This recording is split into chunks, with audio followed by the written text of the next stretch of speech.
Hello friends, welcome back to my channel. আজকের ভ্লগটা আমি শুরু করছি দুপুর থেকে।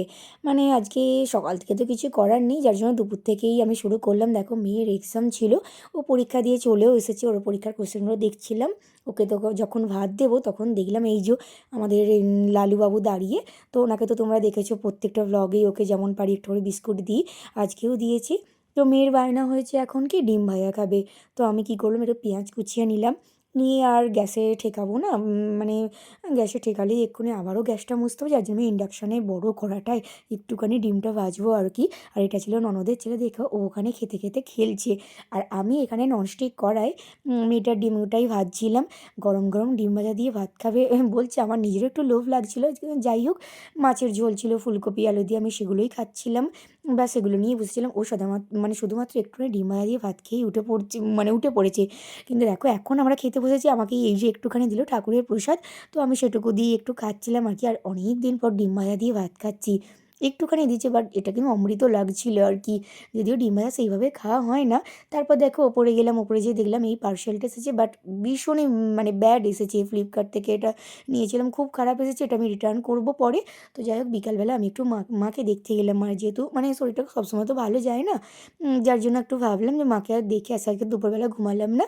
তো দেখো, ঘরে চাবি দিয়ে আমি বেরিয়ে পড়েছিলাম। তো তার আগে জামা কাপড়গুলো একটু তুলতে এসেছিলাম।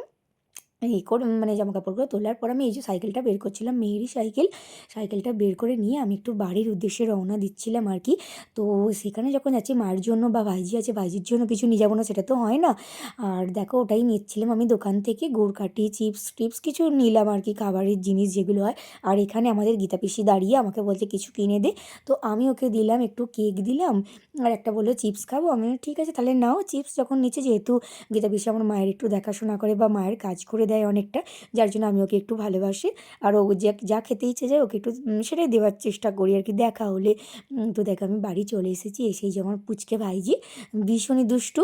আর দেখো, ওকে আমি চিপসটা দিলাম, শুধু বলবে পিপি কেন থাকবে না।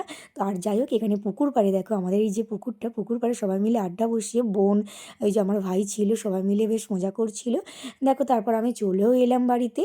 এসে চাবিটা খুললাম, খুলে দেখি ঘরটা মানে খুলে দেখলাম মেয়ে তো নেই, আমাকে দেখতেও পাইনি, ও বাইরে চলে গেছিলো আর কি। তো যাই হোক, দেখো আমি ঘর খুলে, আর ওয়ার্সের পাতাটা আমি নিয়েছিলাম, যেহেতু আমার পেটটা একটু খারাপ চলছে আজকে, কদিন না, আজকেই খারাপটা হয়েছে আর কি। যাই হোক, এগুলো কিনেছিলাম, বাট আমি কিছুই খাবো না, আমার মেয়ের জন্য। এগুলো ওই খাবে, একটু এগুলো খেতে ভালোবাসে, তো যার জন্য। আর আমি দেখো, ওকে পড়াতে পড়াতে একটু টেনশন করছিলাম যে পেটটা যে কী হলো কে জানে। যাই হোক, কিছু খেতে পারবো না এমনকি, মানে বেশি কিছু। আর মেয়েটাকে একটু পড়াতে বসেছিলাম এই সময়। আর পড়া রাত্রিবেলা হয়েও গেছে অলরেডি। আমার ননদের ছেলে তো কখন থেকে উঁকি মারছে যে দিদিভাই কখন খেলবে। তো আমার ছিল এটা মুড়ি, আর আমার মেয়ে খাচ্ছিল আর কি রুটি। তো দুজন মিলে মুড়ি রুটি মিক্সড করেই খেলাম আর কি। তো শত লাস্টে এই যে টমেটম দিয়ে আমার 3টা শেষ করছি, যেহেতু টমেটম মাখি প্রায় দিনই, তোমাদেরকে দেখিয়েছি। মাগলে টমেটো মেখে মুখটা ফ্রেশ করে আর কি শুই। সো যাই হোক, আজকের ব্লগটা এতখানি। সবাই লাইক শেয়ার কমেন্ট করো, বা ভালো লাগলে টাটা।